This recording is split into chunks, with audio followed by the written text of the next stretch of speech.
welcome back to another episode of the Improvement Season podcast with me, Pascal, and on the other end, it is, I don't know. I wanted to say something smart about the look of yours. Maybe a San Francisco, a homosexual person from the 70s or so. No, the glasses are missing. It is Steve Hall. Well, it is Steve Hall, if you haven't noticed. These aren't the best ones, actually. No, now you're more like a smart kind. He likes to call himself a nerd, but in reality he isn't. But he is like into tech and all that kind of jazz, and always has like the newest Apple stuff.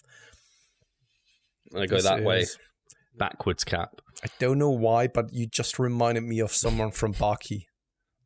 When you just flex I'll take that cab back one. Yeah. Hey, you got a very, very cool picture now over on Instagram. Sorry. Yeah, the one, the anabolic art guy. I forgot, apologies. I can't remember his name off the top of my head. He hasn't got it on his profile, but he did email me it, so I do know his actual name. It's crazy to think someone just randomly decides to do that. Man, that is so and it's cool. A very cool picture, actually. Yeah, absolutely. And all of his style kind of reminds me of Baki as well. Like all of those super jacked and shredded guys. And yeah, his profile is actually very, very cool. And you are amongst like very impressive people there. Yeah, he made it. Jeff Nippard recently, Mike Israel recently. He did draw me like a long time ago, where he was just sketching, but now I don't know how you do it onto the computer. You probably know, but he does them on the computer now. Yeah, or maybe he does it on like a pad and it like uploads it to the computer. But it's an honor for sure. And if I could look half that good, well, I suppose I'd look half that good because it is me. But if I can look that good as the picture, that's like gold. Steve, how is it for you now? I think we've talked about it in the past a couple of times, but never really like intensely just covering that question. And that is, how is it now for you to be like a true role model? You know, where people are looking up to your physique now. Whereas in the past, I know that people gave you shit. And I know that people kind of spit on you in the past for not being impressive. So someone has literally spit on me before. Like, honestly. Not because of my physique. So, okay. It was very weird. It was very weird. Sorry, it just made me think of that moment. I was like, shit, someone actually did spill me once. No, you're right in that, like, when I first started, well, it's only maybe in the last couple of years, like 3 years, where people have been like, oh, actually, Steve looks like, and there's probably people that was like, oh, no, I always like looked up to your physique a little bit, but for the majority of people, no, like my physique was not a selling point to Revive Stronger and not to me as a coach. Whereas now, yeah, it very well can be, especially like my arms, for example. I think they've just become a bit standout. It's weird because it's not suddenly like it came out of the blue. It just kind of has slowly built up. I don't think it's something I really think about very often. It's always weird to me when someone says like, I don't know, something like, I don't know, #1 natty goals or something, and I'm just like, nah, bro, like there's way better naturals than I. But like, I'll take the compliment. So yeah, I don't know, I don't really think about it much. It's nice to have the compliments, but because for me, I always like yourself, Pascal, you look at always next, what's next, and I always look at the person who's ahead of me, and I'm like, I want more. So whilst it's interesting because I did see someone recently post about how you'll never be satisfied with your physique as a natural bodybuilder or as a bodybuilder in general. Like once you get into bodybuilding, your perception of your physique and appearance always is just low. Whereas actually I can say in the last 3 years, my perception of my appearance is like, I'm happy with how my physique is. And like, I'm not satisfied. I'm not wanting no more, but certainly I'm like, I'm actually like some shots. I'm like, I'm pleasantly like not surprised, I guess, but like it's pleasant and I'm happy with what I've achieved. And it's not like I hate my physique in any way, shape or form. I might decide differently when I get down to stage weight again, because I do sometimes look at some old stage photos and I'm like, flipping it.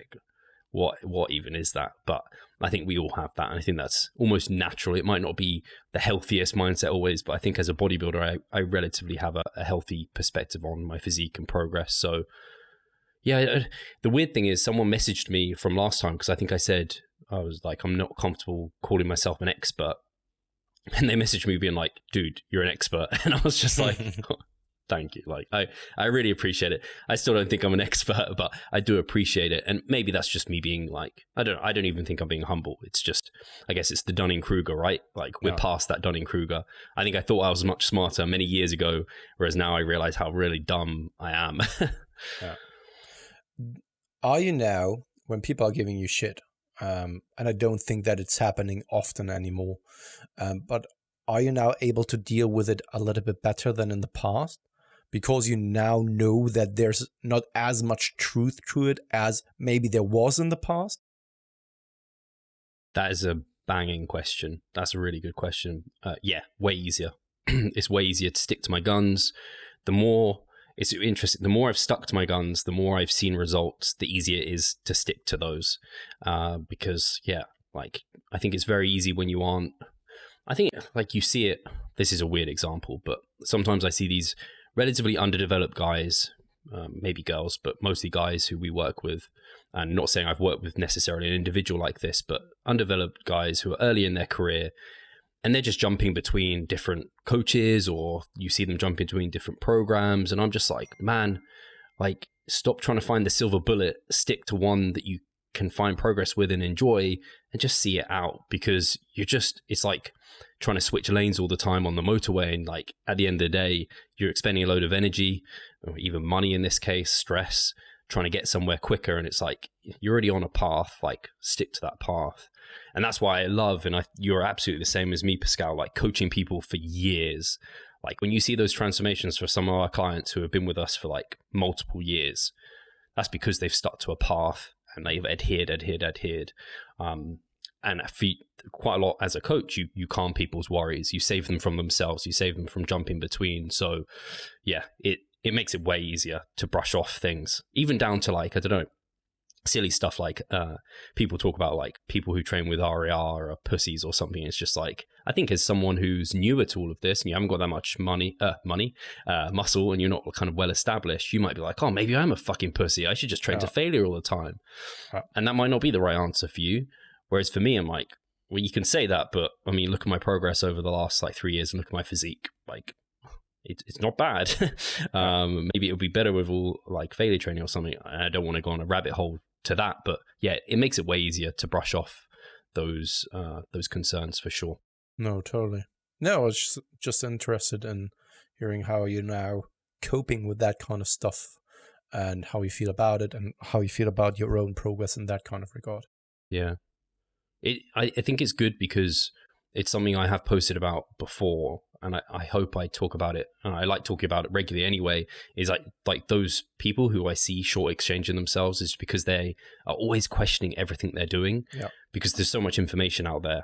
And I think it's good to stay up to date with stuff, but we've even spoken about it, about like the mass research review. Amazing, but it could be awful for someone who's just like, they see a new study and they're like, I'm hopping to this, I'm hopping to that.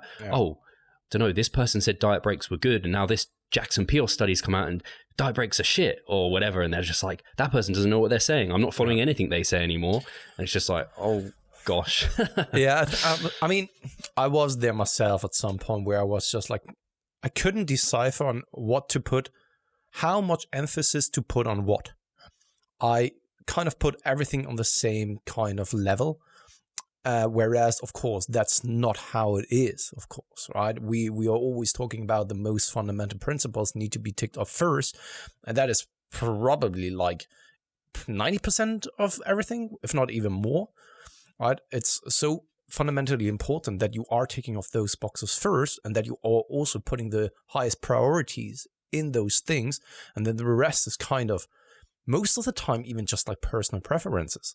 It's not even that there is a better or worse when it comes to those things. And you brought up now the diet break study, and that is a perfect example once again. Right? there hasn't been found that much of a difference between those groups, and it boils once again kind of down to like personal preference, right? And also what type of person you are. And that applies to so many things. And I was caught so often in the past on focusing on the wrong things and neglecting the things that are much more important. And I think that especially the people who aren't very much super educated, right? Or sometimes they are super educated, and because they are super educated, they are putting too much stock in those super complex things, when in reality it's just like those simplistic things. And that's why we can always fall back to those bros, can take a look at them, and the majority of bros, they are big. It's just like, okay, they don't know about those kind of small, complex things. And if you just get hung up on these, then most of the time you're just like losing yourself instead of actually making progress. And I would love to always be the type of person to then remind other people who are falling into that mindset that I went through, you went through, other people are going through as well. Just like, don't really bother with that. Right? You can think about it for sure, but don't really let that impact your training too much. Right? Focus on just like going in there, train appropriately hard, train with the appropriate amount of volume, take care of your recovery management, and eat kind of like an adult. And then you don't have to spend the rest of your day thinking about everything else.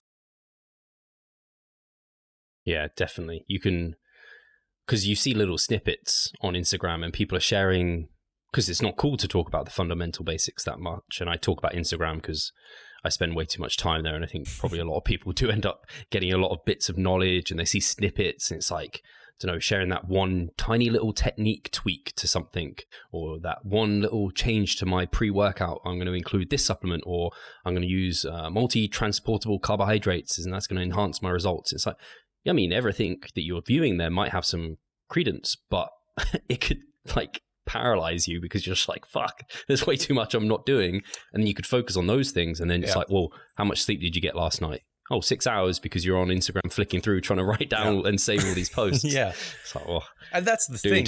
We have only so much time and energy resources available to us on a daily basis, and just like in life in general. And if we're just like spending so much time on one thing, of course, this comes on at the cost of something else. And if we are then, by doing that, neglecting what is more important, and that is the fundamental things, then of course we will still not see the progress, even though that we think we are now progressing because we've all of a sudden found that small little hack or so. For sure. And I think something we need to talk about, I'm going to do a complete direction shift. You're not blind. Yeah, no, I'm not blind. Or am I? You can see me. And I'm just pretending as if I can't see. Because I'm just like, I don't know, embarrassed that I can't see anymore. No, I'm not blind. You're like Daredevil. Yeah, Daredevil skills. I am. I'm now also off fighting people on the streets of Berlin. But not that much is going on in the days of COVID here on the streets any longer. So yeah, no, I can see. The surgery went very well. It was weird. So I couldn't really see anything because it was, of course, so close to the eye. Also, so when they're cutting open your eyes, you can't really see on that eye because they are pressing down kind of where your eye is kind of fixated, and they are pressing it down so severely that your nerves is kind of pressed down as well, and that's why you're blind for just a couple of minutes on that eye. So you couldn't see anyway what is happening there. And yeah, just took a couple of minutes, went out there. Already was able to see a little bit better, but of course not super well. And then like by the end of the day, my eyes were burning so much that I actually went to bed together with Tony at 7 p.m. in the evening because I was already so tired. And then I woke up on the next day. Pain was completely gone. I was able to see already so much better. And now a couple of days have passed, 6 days now to be precise.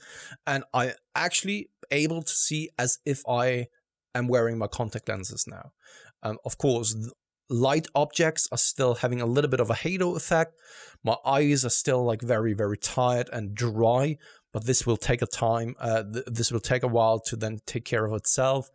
Hopefully, for some people, it will stay like this. But yeah, then next week, I'm going to get a recheck up, and then I'm kind of good to go. And then it's just like letting it sit there, because I heard from other people who went through the same procedure that it can take up to several months to actually be at 100% of the capacity of your eyes. But yeah, so far I'm already able to see better than Katie is. So that is a good reassurance. And it's like I said last week, I am super, super happy that I did it. Super happy that I did it. It was expensive, but it was worth it all the time. So I should have done it way earlier already. I imagine you might be able to see better than me now then. I always had glasses as a kid. Could be, yeah. And yeah, my eyesight is it's not terrible. I don't need glasses all the time, but yeah, I'm definitely going to need them when I'm older. What I wanted to ask though, and these might be obvious things that you can just Google probably. So it's really quick, and does it hurt when it's being done, or is it relatively pain-free? You can't feel anything. First, you're getting kind of a small pill to calm you down. Didn't notice any kind of difference, to be honest. Maybe it was ashwagandha. Yeah, exactly. And I already said it in the past. Just a sugar pill. Yeah, exactly. And I didn't really feel any kind of difference after taking that pill. Maybe I had too much to eat before that. I don't know. But then I went in, and they are also giving you kind of eye droplets as well that then I think numbs your eyes just a little bit. At least that's my explanation, because during the procedure and after the procedure, my eyes didn't hurt. But like 2 hours, 3 hours later, they started burning like hell. I couldn't really keep my eyes open. That's how much they burned. So have yeah, you ever during put the procedure, chili in your eyes? Sorry, I've never rubbed chili into my eyes, so I can't really say what it's like. Don't do it. It's fucking awful. Yeah, I can't imagine. Just that like cooking, and then I rub my eyes. Okay. Yeah, it freaking sucks. No, but overall, it was actually a very, very smooth and easy procedure. Going in there, all of this staff was also friendly, so that's a good thing. And then, yeah, the doctor is always then talking with you, trying to keep you positive, because I think many people are going in there being very anxious, very worried that something is happening to their eyes, and you need to stay still, like very, very still, right? And he's just like, okay, you don't talk while we are having that procedure here. You're not making any kind of sounds. You're just following my instructions. That's what I did, robotic as I am. And yeah, here we are, not blind. Even the thought of doing it, I might shit myself. I'd be so anxious, like, holy fuck, I'm going to wake up blind. Yeah. But I heard that it's very rare that some kind of complications are actually taking place. And I think that there are even some new forms of getting eye surgery that is even more enhanced than the way I did it. So I did a femto LASIK. There are even much more enhanced versions nowadays, which are still super expensive. And that's why you're probably not going to do this. That are also better for your eyes, because for me, of course, a little bit was kind of burned away with the laser. That other version is kind of, I didn't really look into that, but it's way more improved and enhanced, where you're not destroying a lot from the eye and stuff. But I mean, there's probably always a way if someone is anxious and thinks that he can't do that due to those reasons, maybe the more expensive option is the way to go then. But I can only highly recommend that to anyone who wears glasses, like honestly. Hi guys, Steve here. Just wanted to take a moment of your time to remind you of the Revive Stronger member site. Inside you'll find a thriving forum, a growing exercise library, presentations, research reviews and courses. If you want to get involved, sign up via the description. And so now, so you had that 6 days ago, so yeah, you're almost ready to, I know last time you said you were going to rest a week and then do some light training. So does that mean in a few days you've got that coming? In 2 days I'm going to start my new motorcycle then. Still locked down here in Germany, unfortunately. They just had a get together where they talked about further regulations, stuff like that, and they prolonged the lockdown for up until the 28th of March now. That will take us up to like 5 months then of a lockdown. Absolutely crazy saying that out loudly. Like 8 months in total over the last year was lockdown. I can't really fathom that even. And that will not be the end of like the lockdown. This will, when they are getting together the next time, and when the incident rate isn't below a certain threshold, gyms are still not going to reopen. And when they're going to sit down and let's just assume that the incidence rate is below that threshold, I don't think that they are going to reopen things like the day after they announced it. I mean, it would then probably still take 1 or 2 weeks or so. So, yeah. So I'm at a point where I'm just like very, very, very annoyed and tired. Because once again, we've talked about it now so often, but it doesn't really make any kind of logical sense to me. If I see the logic behind it, totally. The logic, I understand that they need to do something, but I don't see the logic that going to the supermarket or being at my barber or so, or like hairdresser, is less infectious than being at the gym. At the gym, I always have distance to other people. There are big windows that can constantly be open, right? And I'm not close to other people. And if I were to wear a mask, other people wear a mask as well. I can't see that being crazier than being close to other people in a supermarket that is not very much ventilated and stuff. And that is only one example. There are other plenty of examples as well.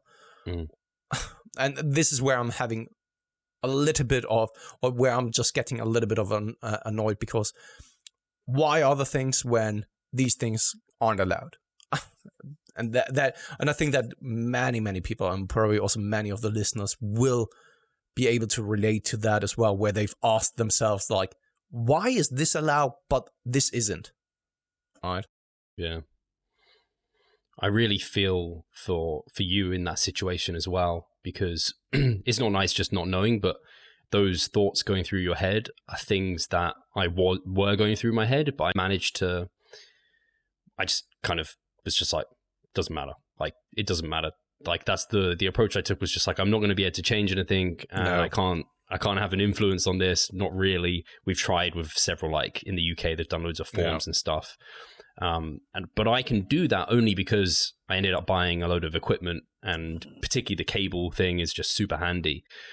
And so I'm like, well, I'm still like, that's the only reason, because I'm just like, well, I can do pretty much everything I need to here. If I didn't have all of this, and for people who can't afford it, or they don't have the space, they don't have the luxury of being able to do very much from home. And I've got some clients who have very minimal equipment. For them, it's just I can only imagine how wound up they get from it all. And I was so stupid. Especially for you guys, like hairdressers, barbers being open. What the fuck? I was so stupid. I can't even be generating much money. Yeah. And I was so stupid because I thought that it's not going to take longer than 3 months. I still do remember that on the 2nd of November, when we had then our recording, I said to you, like, I can't see that they are just closing things down for only a month. But I also didn't expect that it will last longer than 3 months. Like, that fucking half-arsing lockdown is just ridiculous in my opinion. Like, why not then say like, hey, guys, they are always saying like, we're in it together. So why not then shut things down like massively for like 2 weeks, hard lockdown, 2 weeks, 3 weeks, still better than dragging it along for 5 months? Fucking hell. But it's like you said, I mean, Katie even said it in the morning, like, it is what it is, and she's absolutely right. There's nothing I can do about it, but it helps. It helps complaining a little bit. It also, you kind of feel powerless, don't you? It comes back to that, but yeah. But on the bright side, you can now train, and that's something you haven't been able to do properly for quite a while. Yeah. So despite everything, you training even from home with what you've got is very much an improvement on where you were for the last few weeks. So that's cool. The diet is really cool, starting that up. I think it's going to reinvigorate you a little bit, and hopefully then the gyms won't be taken. I don't know. We're opening on the 12th, or meant to be on the 12th of April. I imagine Europe might be not much more than a month behind, hopefully. So hopefully you guys are not too far behind us. Ditto. We'll have to wait and see how things develop. On a good note, though, Katie is getting the vaccine now, I think next week or so.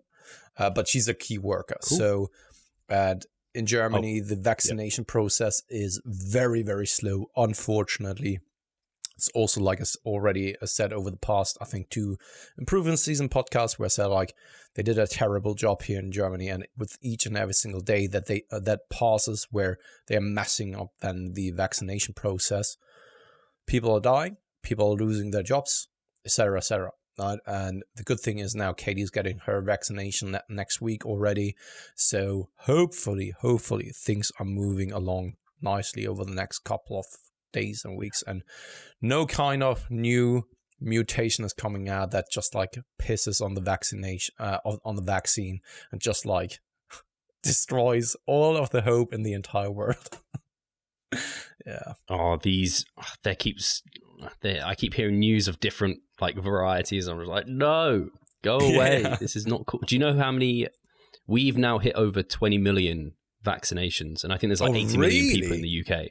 Wow, so that's incredible. That is very impressive.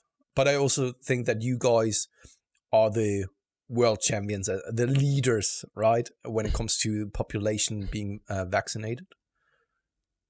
Yeah, I think so. But that the thing is, the government are going to get away with like a lot of the shit that they did, because people just remember the good stuff, and everyone's just going to remember, oh, we were so good at the vaccination, England rock. It's like, now we hooray fucked up Brexit, hooray Brexit, right, something like that. Oh dear. Yeah. Oh, I'm really, on a side note, random. My lightsaber is meant to come tomorrow. Each and every single week we're waiting. So the audience and I are waiting for the lightsaber, and it still haven't. It's coming from arrived. Latvia.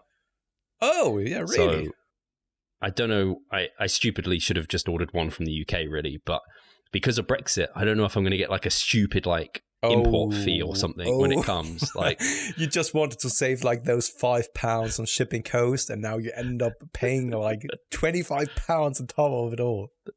Oh dear. But yeah, you'll know when it arrives. But like, I keep checking, but it just says it's meant to arrive on the 4th. What would have been good if it was May the 4th it was coming? Yeah, I just wanted to say. I'm becoming way too much of a Star Wars geek. It's not Isn't that funny. so? And they messed up so badly, didn't they? With the last kind of things they pulled, like Disney. Yeah, when I wasn't that into it, and I've rewatched them and for the 3rd time now, I wasn't that bothered. I was just like, oh yeah. But now I'm watching them, and I'm like, what the fuck, Disney? Why did you jack up all of their powers like insanely and give them ridiculous skills? And like, she's super old already. Like, I don't even understand. I have to admit, I still haven't watched the last movie that came out. Still haven't watched it. And I think I at some point I will probably watch it. But yeah, it's unfortunate. Let's put it that way. Really weird. I wonder how Amazon will actually then create the world of Tolkien, because they are working since years already on the story, on the pre-story of Lord of the Rings. So the entire world of Tolkien is crazy. It's amazing. Like, if you've never delved into that and you like something like Star Wars, just dig into the stories behind Middle Earth. It's absolutely crazy and very, very cool. Very cool. And Amazon has been working on a new TV show that will cover the era, I think 3,000 years before the Fight of the Rings, I think it is. I could be wrong though. And they actually wanted to turn it to somewhat of a Game of Thrones kind of a show, which in it for itself is cool. But if they do it like season 8 of of Game of Thrones, then I would rather like it not to come out. But especially because the Tolkien universe and everything around Lord of the Rings and stuff, the fans, they are like, I think they are like the fans from Star Wars, that those hardcore fans living for the stories. And if Amazon is messing that up, boy, they will get a shitstorm. So they have kind of a duty to do to make it right. Man, yeah, those films are so long. I actually would like to rewatch them, but they are like they take a long time. Man, the Star Wars ones are even quite long. Yeah, exactly. I wanted just to say that you've watched the entire Star Wars series, didn't you? Yeah, so it's a process. I've got Charlotte into it. She always hated Star Wars, but I've actually got her to watch them now. Yeah, I've been watching just vaguely the Clone Wars animated series, which it's okay. It's a bit slow in parts, but I get to learn about Ashoka. But yeah, I got Katie to watch a lot of anime now with me. She started off with Death Note, and now we have watched several different anime shows already together. So yeah, she becomes an anime girl, anime nerd as well, which is good. It's good. What have you been watching? The Bachelor still? Have you got like a shit show you're watching? Yeah, each and every single Wednesday. So today is the new episode coming out. Man, it's always so good. It's so good. So it is just this situation watching it with Katie, and you know what I'm talking about with watching something like Love Island. Right? It's just pure entertainment, and you really start to. So of course it's totally over exaggerated, like the way they edited things with music underneath it. Also the prequel to it, when they are just like showing a small trailer of what is about to happen in this episode. It's always like pure drama. And then you watch it and it wasn't that bad after all. They just cut it together as if something weird is happening. But overall, it's just fun. It's fun to watch. And today I'm looking forward to watch the newest episode again. We are watching, have you ever seen Married at First Sight? No. Sounds awful. It's as it sounds. They're like matchmakers, and they just bring two people together, never seen each other before, and they get married. Like and then they go on their honeymoon, married. and they follow this. I don't think they do. I think but they have like a ceremony, and their families are there and everything. Like it's a true wedding. I don't know if it's legally binding. But yeah, then they go on like their honeymoon, and they follow the couple for like, I don't know, the next month. And then at the end, they decide if they're going to stay together. It's just like these people are nuts getting married. I never met this person before. Jeez. Man. So but it's great, like you said, and it does exactly like you said. Yeah, something like Bachelor, Bachelorette, and also kind of Germany's Next Top Model. These are shows where people are kind of handing in their application to go to the jungle camp. Have you ever heard of that? Where there's a group of not well-known actors or prominent people, but they aren't really prominent, right? If you want to joke about it, it's kind of C-prominent. So you've never heard of those, but they are still in television, like very, very idiotic and stupid people. And all of those shows, people want to be well-known, and everyone is just like a little bit under the radar afterwards, but then they are popping up in those kind of shows as well. Jungle Camp, where there's lots of people being put in a camp somewhere in the jungle. I don't know if it's just a studio or really in jungle. They have to then do certain kind of tasks there. This is something that I don't watch. Like this is too much. But yeah, it's always funny because it's as if they are handing in their application to then actually go to the jungle camp afterwards. This is, it's very much the same. Like you get people from those shows doing these other shows, and you're just like, I see you everywhere on these like shitty little shows. Anyway. So guys, sorry once again. So there was just a comment last non-topic. time. Yes, last time someone said like, can you please keep the episode shorter and not go that much in depth about a specific topic? And here we are, half an hour, just rambling about shitty TV shows. So yeah, let's go over You just to have questions. to put this on and go for a walk. Yeah. So let's go over to questions. So last time, I don't think that we've covered the questions over on Facebook. So let's start with those first. So Andrew White, our supporter, has asked, do you all think at least one dreamer bulk is required to get huge as a natural, or is this just legitimately a mistake that too many people made before they knew any better? Is there ever a place for one if pure hypertrophy and long-term hugeness is the goal? So I think I'm going to try and define a dreamer bulk so that I answer this question well. And I'd say dreamer bulk to me isn't like a what's it called? I don't know all the other types of bulks there are now. There's like all these different types of bulking. Basically, to me, as a dreamer bulk is like a long-term, you just bulk forever, basically. It's like a, forever bulk in that sense. And maybe you get to a level of fatness that is higher than normally is suggested to be desired. So is that kind of necessary? I don't know if it's hard to say if it's necessary, because, I mean, to say it's necessary, we need to know that we can get to our like natural limit and genetic ceiling, and we've already discussed that we don't believe like anyone really can get there, and you would never know even if you did.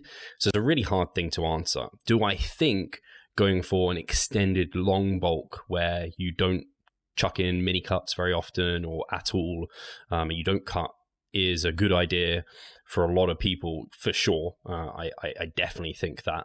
And I think if there are people who are like, doing 3 months gaining and then they always mini cut like every 4th month, are they going to see as good results as that person who does like these really long extended, like year-long bulks at some stage in their career? I think they won't see as good results as these people, because I think there is some true momentum, especially at the beginning of your career, where you can just see such great adaptations. Those mini cuts that you might do frequently, maybe a couple at most a year, are really for more advanced bodybuilders who have developed the majority of their muscle mass, who do need to kind of have these kind of periods of pulling back to push forward again. They're not for the less advanced folk, because the less advanced folk should be able to grow muscle at a much faster pace, and so their body fat doesn't creep up as fast. So in a roundabout way, I don't know if it's necessary, but I certainly think it's a very good idea to do a long extended bulk at some point in your career.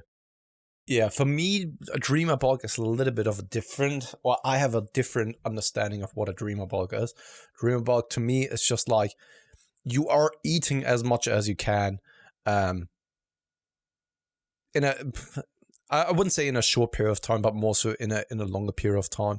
But you're just not considering macros. It's just eat big to get big.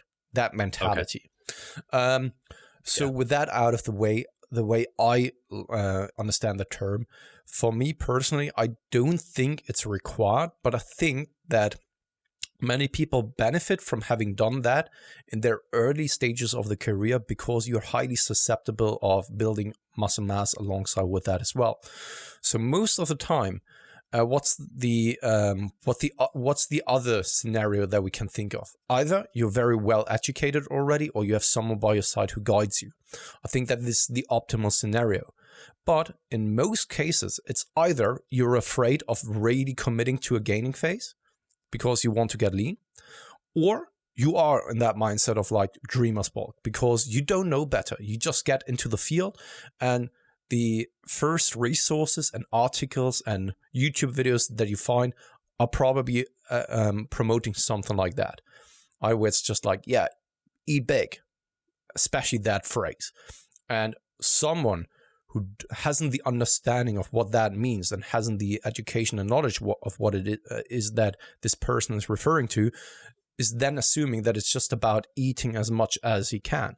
And I think in a scenario where you're highly susceptible of making the most gains possible in your training career, and that is in the early stages of your training career, it's probably better to eat way more than eat too little.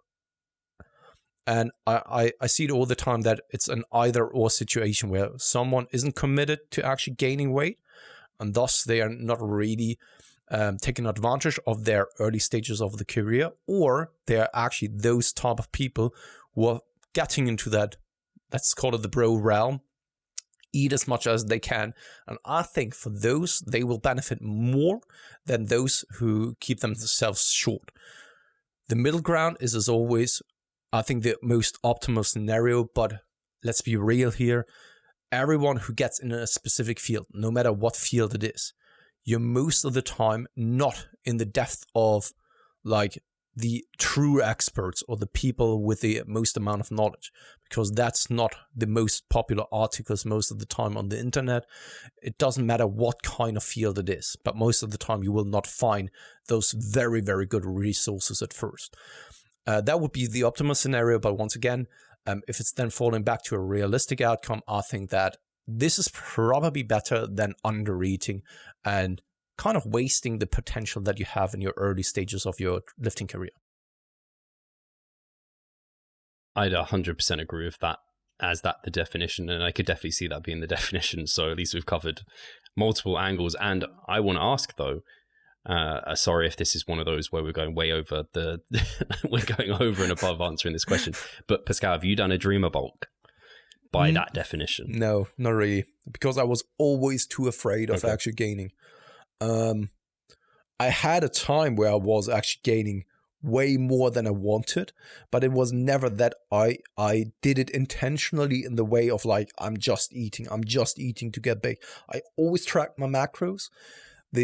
Especially in the early stages, I was very extreme, up to the point where I was too afraid of actually gaining further weight or any kind of additional weight. So I never did it. I never. And probably I would have benefited big time of doing that.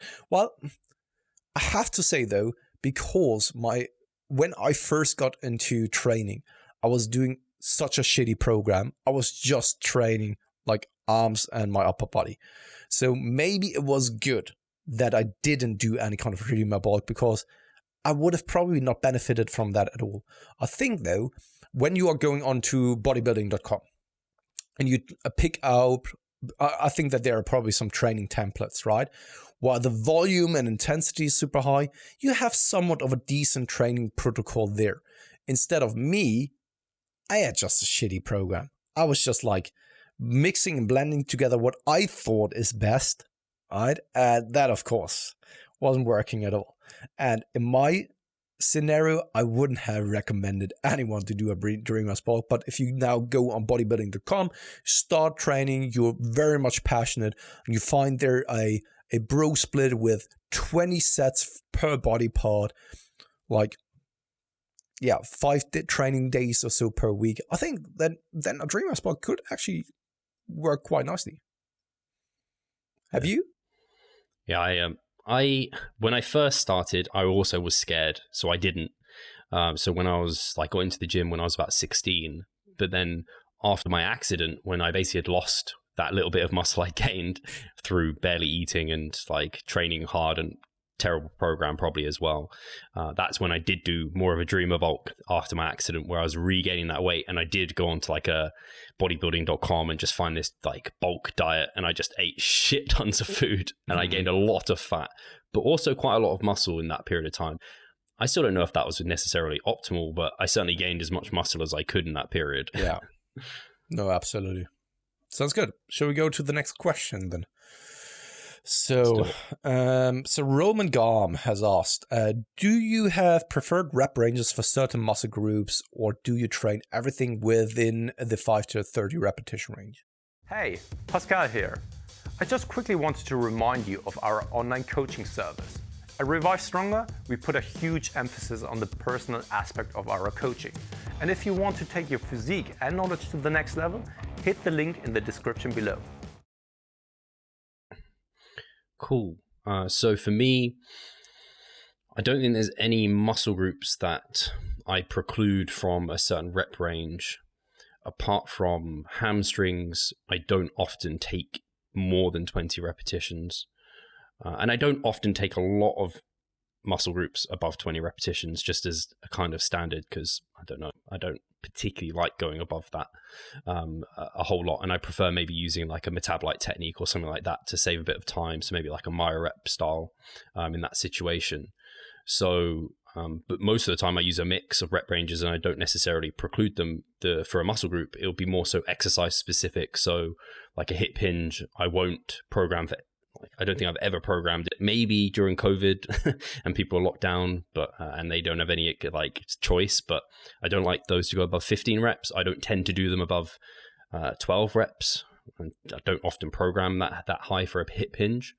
And then also, obviously for like big compound lifts, like your barbell bench press or your squat or your bent over row, I don't tend to program them for more than 15 reps. So it's more exercise specific than muscle specific.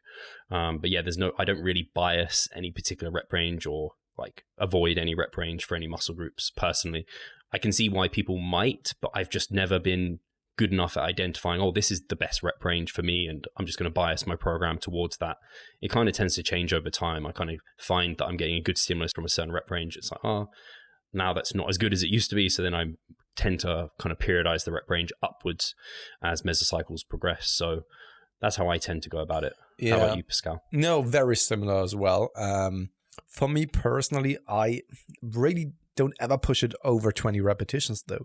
I know that there has been one study that has shown like up to 40%, or the threshold, everything above 40% of your 1 rep max is probably hypertrophic in nature when pushed close to failure. However, even there, we need to take it with a little bit of grain of salt. And that's why I personally never felt that it's highly productive to push beyond like 20 repetitions. Of course, it could happen at some point, right? And also I'm not very much too stubborn about being precise with a specific rep range. It's not that I have a repetition range from 5 to 10, and when I go, or when in the set, I feel like I would go beyond that, I would stop the set. That's not how I am, right? I see it more as a fluctuating range. And for me personally, I find it to be most productive somewhere in the rep range of 5 to 20 repetitions. Everything above that, to me at least, doesn't really feel that productive any longer. Whereas what I mean by that is, just to be more specific, the first repetitions up to repetition like 13, 15, something like that, doesn't really hypertrophic at all to me. I know it's just a feeling, and based off of feelings, it's never a good idea to judge everything by or so. But at the same time, I don't really feel it that much, and that's why I don't think it's highly productive. I think if you have the same exercise being or going up to 20 repetitions, whereas the other exercise going all the way to 30 repetitions, I just have the feeling that 20 is already enough and high enough, and going beyond that doesn't really add any kind of benefits to it. Even when it comes to metabolite accumulation, I think that up to 20 repetitions is probably already sufficient enough to accumulate enough metabolites. That being said, for me personally, it's the same as you. I like to pick the repetition range based on the exercise, and also kind of what training block I'm in and how I feel about it. Because I know that some people, they go all the way up to 20 repetitions on something like a leg extension. For me personally, also there doesn't really feel good anymore. I go maximum to like 15, 16 repetitions, 15 as a rough ballpark. If it's then going above that to like 16 or 17, totally fine. But I don't intentionally push it up to 20 or above that. Whereas there are other exercises where I try to take advantage of the full spectrum of the repetition range, because the drop off in performance is so steep. So for example, on tricep exercises, so tricep push downs or so, I can see a steep drop in performance, whereas the first set is like 18 repetitions and second set, even with sufficient rest, is only like 12 repetitions already. Same goes for something like dumbbell lateral raises, where it's very, very hard to progress via the load. And there I like to just push the repetition range very, very high before I'm then making another jump in load.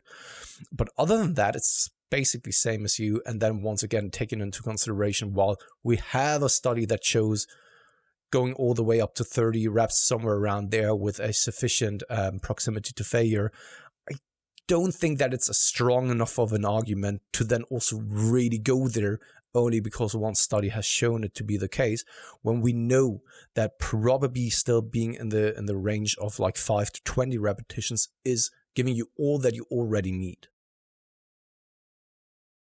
Yeah, I think it's I agree. I have programmed them more liberally in the past, the repetitions above 20, and for myself, because I don't want to just program it for clients and then not do it. But when I have been doing them, they just aren't.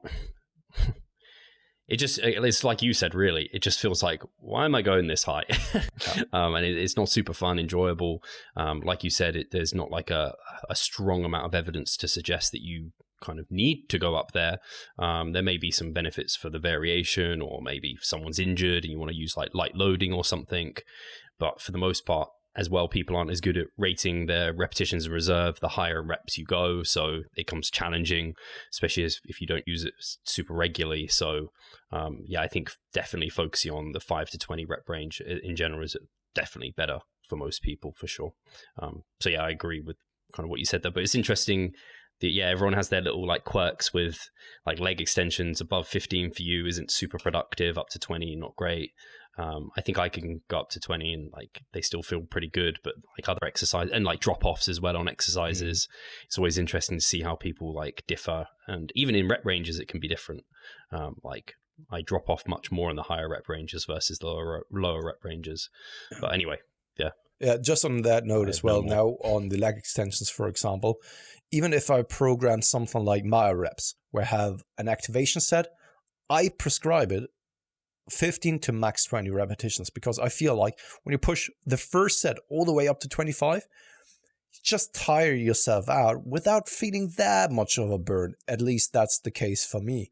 Whereas when you have a little bit of a heavier weight and push all the way to 15 repetitions, that's already a burning sensation enough. And when you then pause for a slight second, do the drop sets, I feel that once again, the tension feels way more stimulative than just tiring the muscles out, if that makes sense. Maybe it's, especially for your quads, I don't know, maybe your quads are a little bit more, it sounds like maybe they're more fast twitch, and that could be, like, you can always theorize these things, can't you? But yeah. Cool. Let's go over to Gary Taggart's question, and that he has asked, on Jeff Nippert's podcast, Jeff asked Greg Knuckles about the volume versus intensity. He asked, should you try both styles of training and see what works best for you, or just train the style that you enjoy the most? And if I remember correctly, Greg said he thinks if you enjoy your training, that could possibly play a role in getting results. Just wondering what your guys' takes are on it. Thanks in advance. So yeah, I 100% think, like, we know adherence is the most important thing, and if you don't enjoy a certain style of training, then you're unlikely to adhere to it, you're unlikely to give it your all, and you won't get as much from it. I always say this to my clients, like, if their training is going well, they almost don't need to tell me about anything else. I'm just like, if your training is going well, I can be pretty sure your sleep's going well, your diet's going well, and you're enjoying it, because training is literally the match that lights the fire for all of the results that are going to come through for, like, maintaining muscle mass and fat loss, growing muscle. So I don't think it can be understated how important it is to enjoy your training. Having said that, I think you can shift your perspective on what you enjoy in training. So for example, I don't always enjoy like having to deload or doing like a week one like amount of volume and the higher RARs. For me, week 3 of my mesocycle is like, this is perfection. This is like a good amount of volume. I get really good pumps. I feel disrupted, but I recover between sessions super well. And I'm very close to failure, but not all the way at failure. And that week to me is just like, that's awesome. But I can't train like that all the time, because it's not possible. You need to go through periods of uncomfortableness, periods of time you don't like it. So I think it's kind of a poor argument to say, oh, you must always enjoy your training, because you just face blank aren't always going to enjoy it. It's not super enjoyable, like pushing all the way to failure for multiple sets. But if that's the results of what you're after, I think you can learn to enjoy like every phase for what it is, kind of like massing versus cutting. The grass is always greener. When you're cutting, you're always like, I'm small, I want to eat more food and get a bulk on. And when you're massing, you're like, I look fat and I kind of, my stomach is super full all the time, I'm bloated. You just learn to love the individual bits about every phase. And Mike quoted me about like results are my preference. And for me personally, like I'm so just, I want to know what's going to give me the best results. And I will find a way of making that the most enjoyable thing for me. If you can't do that for yourself, then yeah, run with a program you enjoy, because I think you'll give it more, which is super important than if you try and do something that just doesn't click for you. That's at least my perspective. Sorry for that. I'm just thinking because I'm a little bit conflicted with that. Not what you said, but with that. With what Greg said there, that you always need, or that you need to enjoy your training. And I haven't listened to that podcast, so he could also have said the same thing as you, Steve, that it's kind of a mix of those two. To sometimes, or for the majority of time, you should do what you actually enjoy.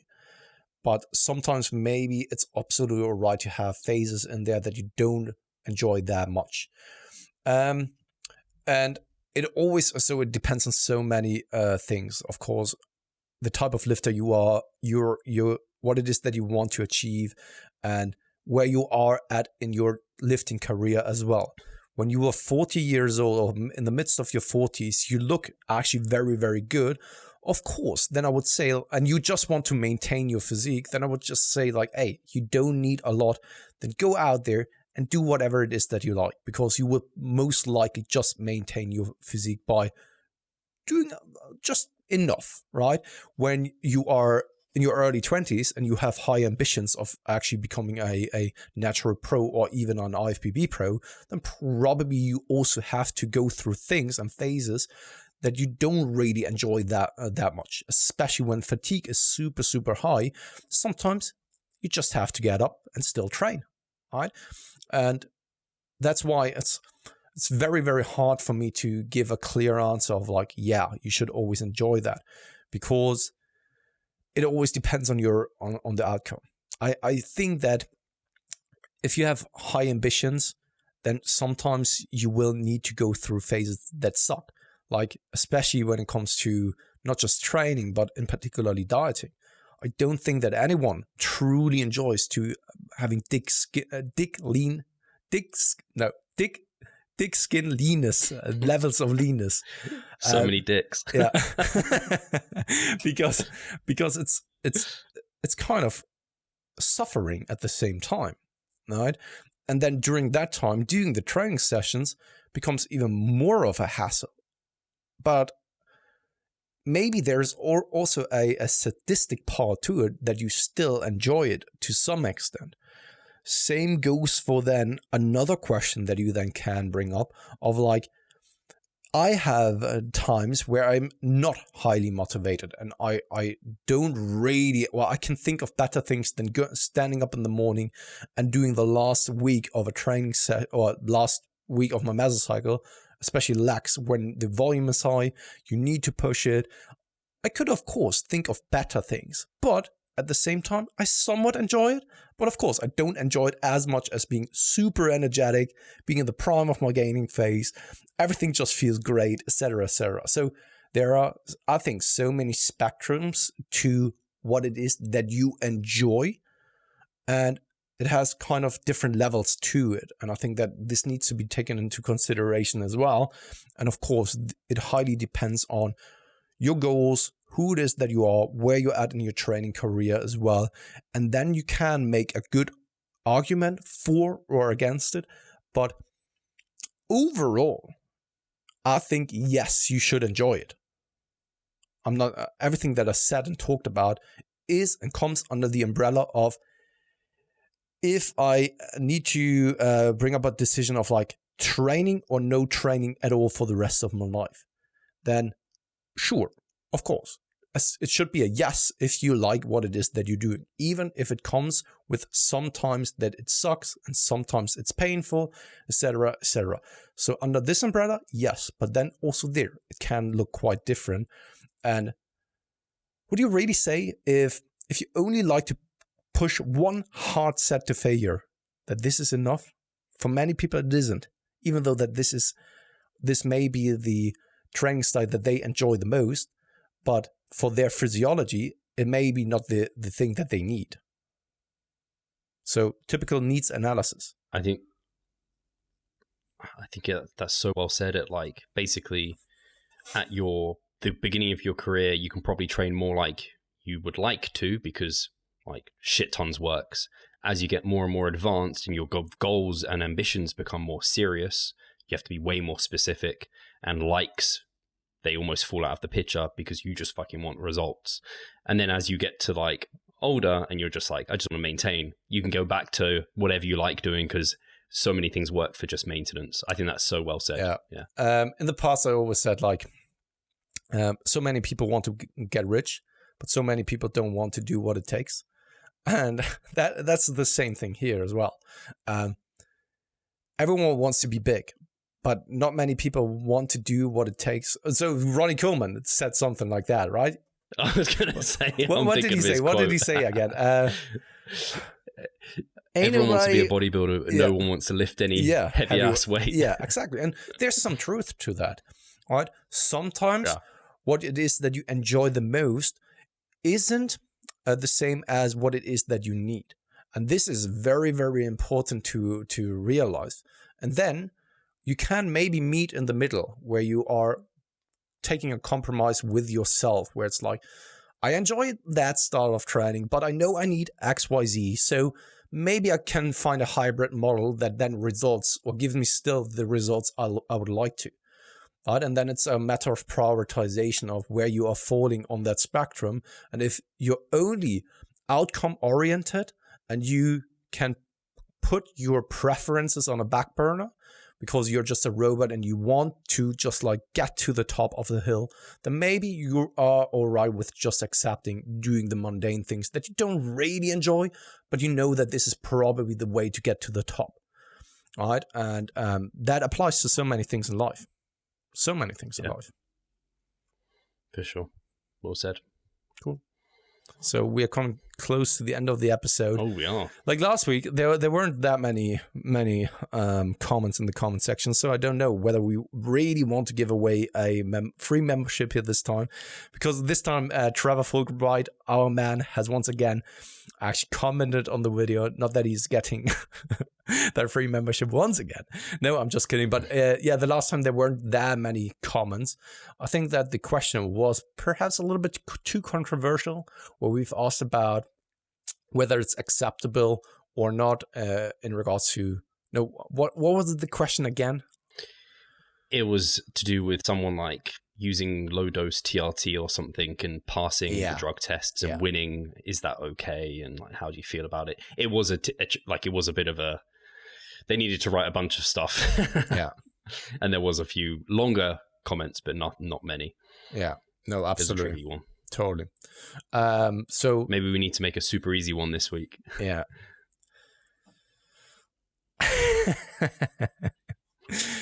Have you ever, comment below, have you ever done a dreamer bulk? Oh, yeah. And what was it like? You don't have to say much about it. How much? Yeah, how was it? The great one. Have you ever done it? Do you think it helped? Yeah, absolutely. Cool, guys. Once again, thanks as always for tuning in. As always, also, we just hit the threshold and the mark of hitting the 30K subscription mark. So thank you very much for hitting the subscription button.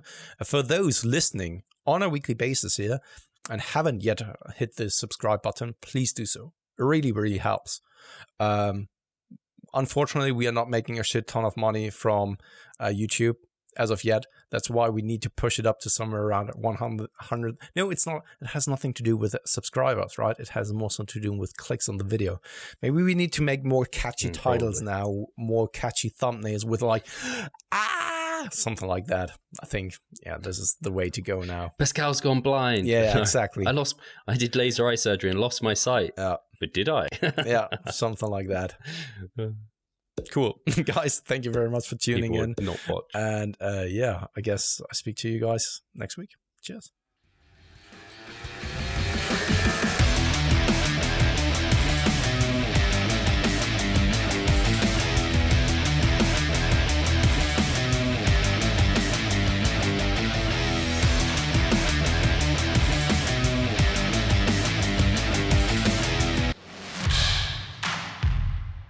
So I'm Steve Hall, founder of Revive Stronger and a coach of Revive Stronger. My name is Pascal. I'm the co-owner of Revive Stronger and also a coach, of course. Revive Stronger has probably been going solidly for 3 years, roughly about 3 years. Revive Stronger, to me, it is becoming kind of my child, my foster child. It's the gathering and getting together of like-minded people. We've been expanding the coaching team, which is helping us help more people, but each coach can only help a certain number of people. Right now, it's all over the place. We have YouTube, we have Facebook, we have Instagram, but there isn't that community aspect behind that. And so the next step for us is developing a membership site. So basically, we want to create a family and a community that is then benefiting from another. A really cool community for people within our little niche is going to be a website. They will get early access to our podcast. You can access us, ask us questions. The community aspect, we have a forum there. You can ask questions, but also you can log your journey. There's also going to be courses on there. Courses, presentations on different topics. Discount of past seminar footage. We will log our journey as well. We'll start vlogging. We're going to have documentaries. Our entire athletic journey. Furthermore, they get access to an exercise video library. The exercises that we love for hypertrophy and maximizing hypertrophy, we're going to go through those in depth, telling you how to execute them. We kept them concise and also mobile friendly so that you can watch them in between your sets. I'm super excited to grow this community. The amount of value that we're going to be delivering is huge, and I'd love you to be part of it. You will get so much out of that. I'll see you inside.